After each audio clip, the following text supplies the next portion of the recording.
ఇది కాకుండా శాండ్ గురించి మాట్లాడారు. ఇసుక కొండలు ఉండేవి, ఏమైపోయినాయి నాయన ఈ ఇసుక కొండలు? బకాసురులాగా మొత్తం ఇసుక కొండలన్నీ కూడా మింగేసిన సందర్భాలు స్థానికంగా ఉన్న ఎమ్మెల్యేలు.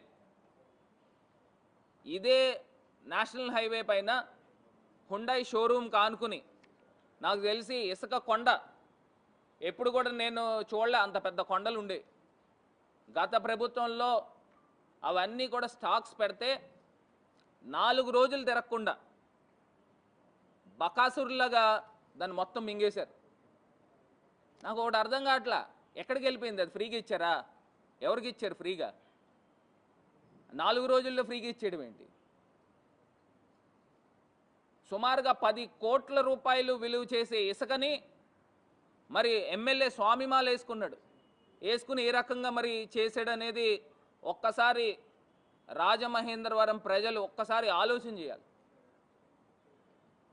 ఫ్రీగా ఇచ్చారా? ఎవరికి ఇచ్చారు? ఇప్పుడు ఇసుక కావాలనంటే సందర్భాలు ఏంటి? ఇసుక కావాలనంటే ఎవరికైనా వస్తుందా? నిజంగా ఆ స్టాక్స్ ఉండి ఉంటే ఈ వరదల టైంలో ఆ స్టాక్స్ అన్నీ కూడా ఉపయోగపడి ఏం చేశారు? 4 రోజుల్లో మింగేశారు. ఇదేనా మీ కొత్త ప్రభుత్వం యొక్క పరిపాలన? జగనన్న ప్రభుత్వంలో ఆ స్టాక్స్ అన్నీ కూడా నిల్వలు పెడితే ఆ నిల్వలు ఎమ్మెల్యేలు అంతా కూడా కలిపి దోచుకున్నారు. అందరూ కూడా అక్షరాల 10 కోట్లు తక్కువ విలువ చేయకుండా ఉండే ఆ ఇసుక కొండలు వీళ్ళు మాట్లాడుతూ ఉన్నారు.